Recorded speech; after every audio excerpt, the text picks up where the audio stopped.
So this week we talked about listening, responding, and giving feedback. And one aspect that we talked about was facial expressions as nonverbal communication.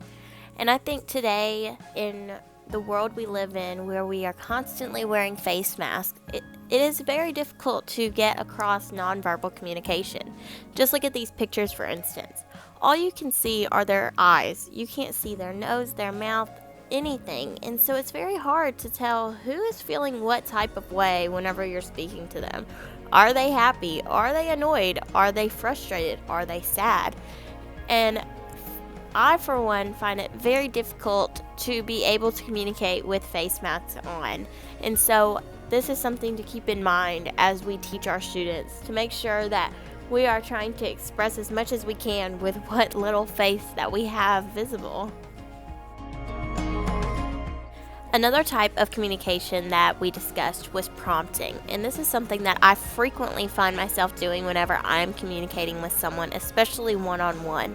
I am constantly nodding my head in agreement and telling them to continue what they're saying, and I also constantly say, or yeah, as they talk. Especially even on the phone, I find myself doing this a lot.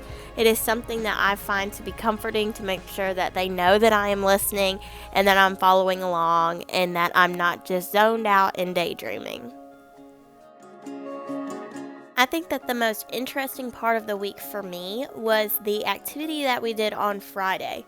This activity had us close our eyes and listen to Caroline's not very descriptive instructions, and then once all of the instructions had been read, we all opened our eyes and saw that we had all teared our paper differently and had a different piece at the end. I think that this activity really opens your eyes to how not very descriptive communication can lead to a lot of misinterpretations. And so I would even do this activity in my own classroom with my students so that they can see how they need to be a good, effective, and descriptive communicator, so then that they are not ever misinterpreted. And I think that this activity also opens up teachers' eyes to view that whenever that they are talking to their students, or whenever that they are trying to communicate with fellow teachers or with administration or with parents, they have to make sure that they are giving descriptive and effective communication so that there is no misinterpretations and that everybody is able to understand the same message.